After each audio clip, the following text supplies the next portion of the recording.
제49장. 섬들아, 내게 들으라. 먼 곳 백성들아, 귀를 기울이라. 여호와께서 태에서부터 나를 부르셨고 내 어머니의 복중에서부터 내 이름을 기억하셨으며 내 입을 날카로운 칼같이 만드시고 나를 그의 손 그늘에 숨기시며 나를 갈고 닦은 화살로 만드사 그의 화살통에 감추시고 내게 이르시되 너는 나의 종이요 내 영광을 내 속에 나타낼 이스라엘이라 하셨느니라.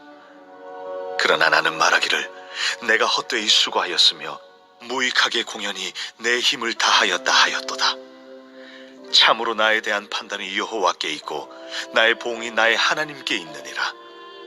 이제 여호와께서 말씀하시나니 그는 태에서부터 나를 그의 종으로 지으신 이시요 야곱을 그에게로 돌아오게 하시는 이시니 이스라엘이 그에게로 모이는도다.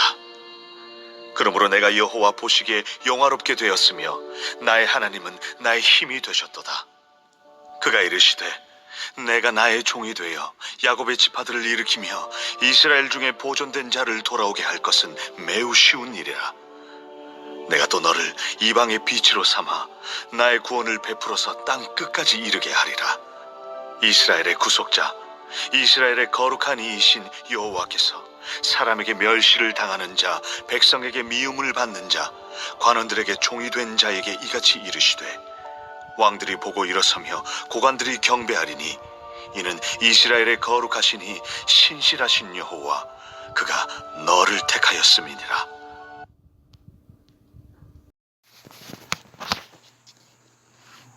앞선 이사야서 48장에서 하나님은 이스라엘 백성들을 향해서 들으라 들으라 들으라 3번이나 강조하셨습니다.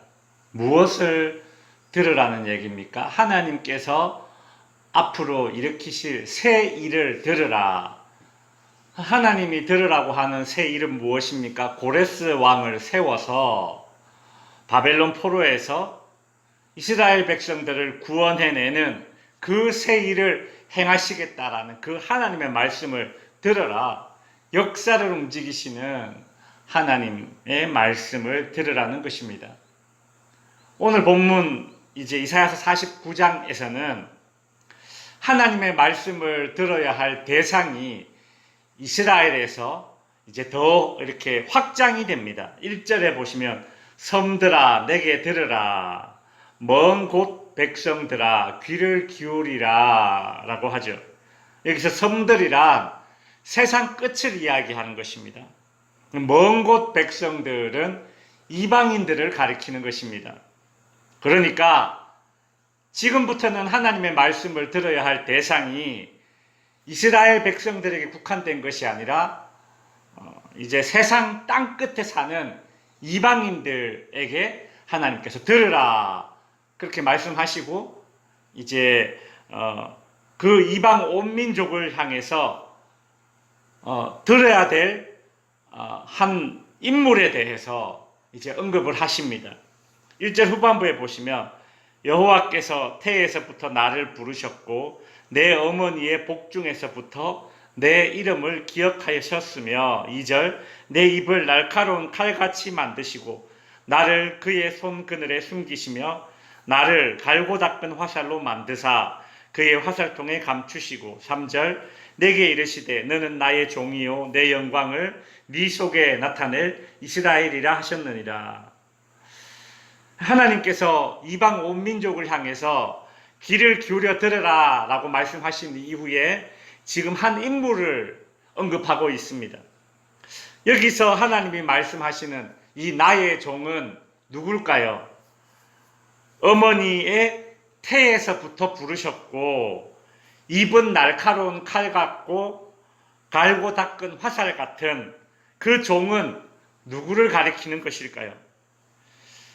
우리는 이사야 40장부터 이스라엘을 바벨론에서 구원해낼 한 인물, 그러니까 고레스 왕에 대해서 쭉 언급하고 있다라는 것을 이제 배웠었는데 여기서 이제 49장에서 이야기하는 이 한 인물도 고레스 왕에 대한 이야기일까?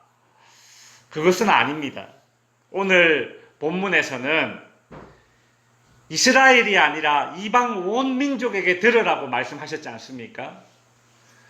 오늘 본문에서 하나님이 말씀하시는 이 한 종이 만약에 고레스 왕이라면 그것은 이상하죠. 왜냐하면 고레스는 이스라엘을 바벨론 포로에서 구원해낼 사람이지 이방 온 민족과는 상관이 없는 사람입니다.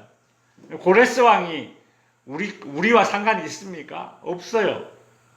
고레스 왕은 하나님이 이스라엘을 바벨론에서 구원해내기 위해 세운 종이지 이방 온 민족을 구원해내기 위해서 세운 종이 아닙니다. 그렇다면 오늘 본문에서 언급되고 있는 이 종은 누구겠습니까? 예, 당연히 예수님에 관한 예언입니다. 이사야서에서는 메시아에 대한 예언의 시가 몇 개가 나옵니다. 오늘 본문도 바로 메시아, 즉 우리가 믿고 있는 예수님에 관한 예언시 가운데 하나입니다. 오늘 본문 1절 후반부에 나오는 태에서부터 부르셨고 내 어머니의 복중에서부터 내 이름을 기억하셨으며 라는 구절은 마리아가 예수님을 출산하기 전에 이미 수태고지 되었지 않습니까? 이제 그 말씀은 예수님에 관한 예언이죠. 2절에서 보면 내 입을 날카로운 칼같이 만드시고 갈고 닦은 화살로 만드셨다라는 것은 예수님의 이 권위 있는 가르침을 예언하는 것입니다. 예수님께서 실제로 이 땅에 오셔서 복음을 가르치시고 또 여러 말씀들을 가르치실 때에 유대인들이 저 예수의 가르침은 제사장 서기관 바리새인과 다르게 참 권위 있다라면서 놀랐지 않았습니까? 그죠? 그리고 오늘 본문 2절의 후반부에 보시면 나를 갈고 닦은 화살로 만드사 그의 화살통에 감추었다라고 하죠. 예수님께서 공생애를 하시면서 아직 내 때가 되지 않았다라는 말씀을 자주 하시거든요. 그리고 하나님의 때가 되었을 때에 예수님은 내가 그리스도다, 내가 메시아다라고 그렇게 가르치셨고 이로 인해서 유대 종교인들의 미움을 사게 돼서 이제 십자가에 못 박히시게 되십니다. 이제 오늘 본문에서 하나님이 말씀하시는 한 종은 이스라엘뿐만 아니라 이방 온 민족을 죄에서 구원하실 예수 그리스도에 대한 말씀입니다. 하나님께서 세우신 한 종, 즉 예수님께서는 죄인들을 구원하기 위해서 이 땅에 오셨지만 그 땅의 사람들, 즉 유대인들은 예수님을 거부하고 십자가에 못 박아 죽였습니다. 세상적인 눈으로 본다면 예수님은 이 유대 땅에서 철저히 실패한 사람입니다. 오늘 본문 4절에 보면 그러나 나는 말하기를 내가 헛되이 수고하였으며 무익하게 공연히 내 힘을 다하였다 하였도다 라고 하죠. 여러분, 예수님의 공생애가 헛된 것처럼 보였듯이 우리가 이 땅에서 복음을 전하고 선교에 최선을 다하지만 참 열매가 없어서 실망할 때가 있습니다. 이것은 예수님뿐만이 아니라 이 땅의 모든 하나님의 종들, 교회들, 그리스도인들이 부딪히는 현실의 문제입니다. 참 그래서 우리로 하여금 아프게 하는 그런 고민들이죠. 그러나 이것은 철저히 세상의 시선이요 하나님의 시선이 아닙니다. 4절 후반부에 보면 참으로 나에 대한 판단이 누구에게 있다? 여호와께 있고 나의 보응이 나의 하나님께 있느니라. 판단은 하나님이 하십니다. 보응은 그러니까 그 열매는 하나님이 하십니다. 우리가 하는 전도와 선교의 실패와 성공 여부의 그 판단은 하나님께 있다라는 것이죠. 참으로 나에 대한 판단이 여호와께 있다. 여러분, 조선시대에 우리나라에 들어온 토마스 선교사님은 이 조선 땅에 발을 내딛자마자 그냥 성경책 한 권 이 땅에 전해주고 그냥 목숨을 이제 다하게 되었습니다. 죽었습니다. 대동강변에서 죽었죠. 완전한 실패한 선교사였습니다. 세상의 눈으로 봤을 땐 그렇죠. 언더우드 선교사님은 이 조선 땅에서 선교를 하시면서 그의 고국에 자기를 후원해주고 파송해준 그 교회에 이렇게 선교 편지를 썼는데 남아 있습니다. 이렇게 되어 있습니다.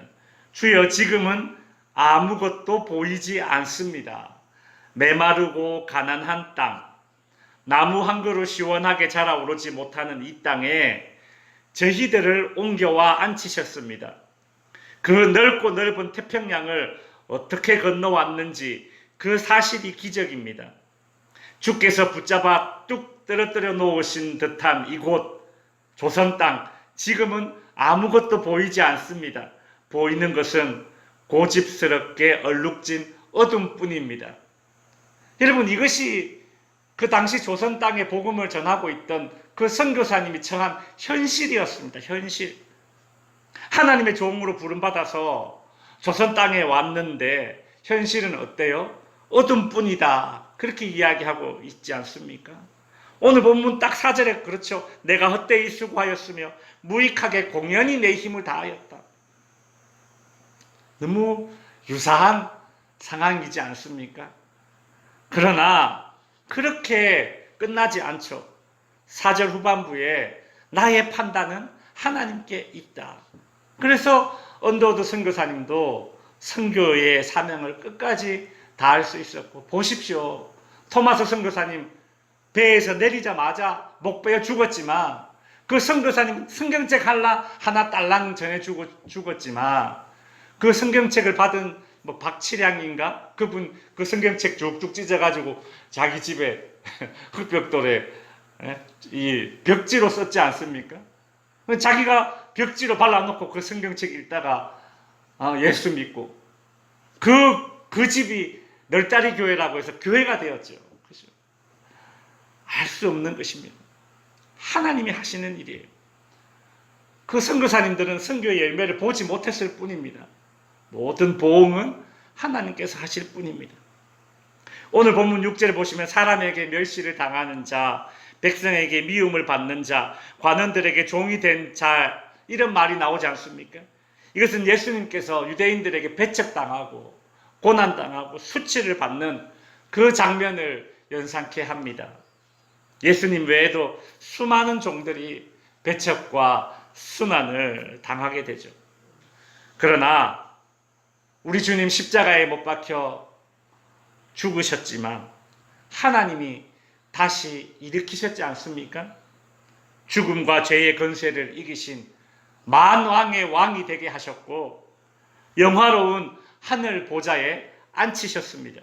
오늘 5절 후반부에 보시면 그러므로 내가 여호와 보시기에 영화롭게 되었으며, 결론은 이것입니다. 내가 하나님 보시기에 영화롭게 되었으며 나의 하나님은 나의 힘이 되셨도다. 6절 후반부에 보시면 내가 또 너를 이방의 빛으로 삼아 나의 구원을 베풀어서 땅끝까지 이르게 하리라. 예수 그리스도의 그 복음이 땅끝까지 전파되고 오늘 우리가 이 예수 그리스도의 머리를 대는 이 몸된 교회에서 예배를 드릴 수 있는 이것이 오늘 우리의 현실입니다. 그러나 2000년 전에 예수님의 현실은 실패자로 보였지만 오늘 우리의 현실은 어때요? 승리하신 예수 그리스도의 영광을 우리가 기대하면서 우리도 예수 그리스도의 영광, 부활의 몸을 입을 것이다라는 그 믿음으로 이 이방인이었던 우리가, 그죠? 복음을 받아들이고, 그죠? 참 하나님께서 다 하십니다. 말씀을 정리하겠습니다. 하나님이 세우신 나의 종 그리스도에 대한 사역의 판단은 오직 여호와 하나님께서 하셨습니다. 마찬가지로 오늘 우리가 하고 있는 모든 섬김에 대한, 선교에 대한 판단도 하나님께 달려 있을 것입니다. 세상의 평가는 성공 실패, 그저 눈에 보이는 그런 열매로 판단하는 것, 그 이상 그 이하도 아닙니다. 하나님의 종은 하나님께서 사용하시는 사람은, 하나님께서 사용하시는 교회는, 하나님께서 사용하시는 인생은 오직 하나님만이 판단하실 수 있습니다. 그러니 하나님께서 우리를 이 땅에 이 빛을 비추는 그런 사역을 위해 사용하실 때에 여전히 변하지 않는 그런 사람과 환경과 현실 앞에 우리 굴복하지 말고 좌절하지 말고 끝까지 순종하면서 기쁨으로 나아갈 수 있는 저와 여러분이 될 수 있기를 바랍니다. 기도하겠습니다.